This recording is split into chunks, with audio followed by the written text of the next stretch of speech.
It's cooked pusit. Good morning. Magluto na sa taog. Nukos pusit.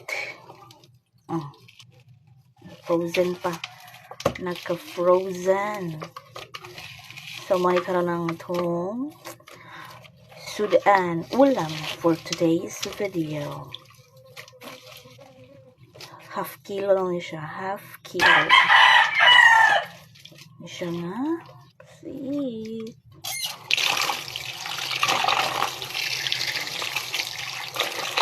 Half kilo na pusit. With love.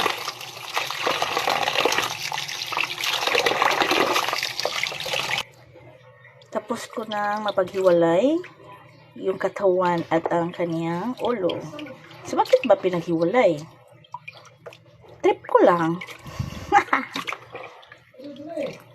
Yan ah. Ito ang ating lamas, sili at saka onion. Sunod ng mantika. Kulame sa mantika. Next, saute the garlic, the onion, and the sili. Wow.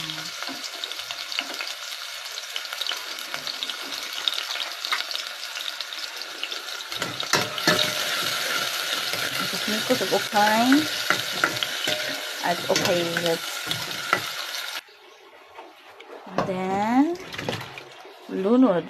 Ilagay na natin ang ating main ingredients na pusit. Yes. Then, paghalo-haloin ito.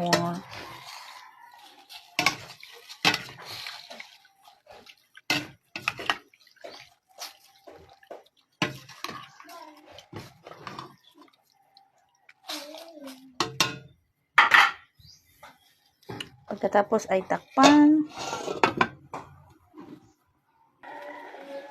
Lagyan natin ng paminta.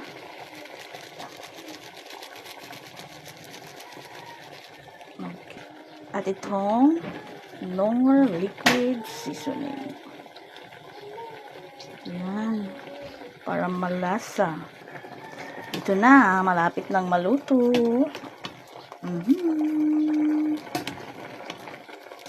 Yummy na pusit. Adobong pusit. So, marami pa siyang water. Okay. Another 5 minutes. Ito na.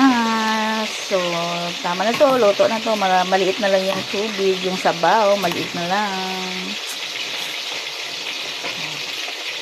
May adobong pusit.